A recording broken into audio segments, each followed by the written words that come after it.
إشعياء ويقول في الرؤيا بتاعته كده: رأيت السيد جالسا على كرسي عال ومرتفع وأزياله تملأ الهيكل، السرافيم واقفون فوقه، كل واحد 6 أجنحة، بإثنين يغطي وجهه وبإثنين يغطي رجليه وبإثنين يطير، وهذا نادى ذاك وقال: قدوس قدوس قدوس رب الجنود.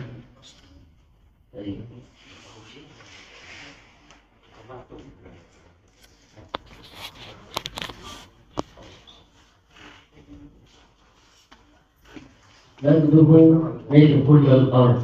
يبقى بتسبح ربنا، بالإضافة إنها بتنفذ أوامر ربنا فورا. عشان كده لما يقول بإثنين يطيرون، يعني بمجرد ما ربنا بيأمر بحاجة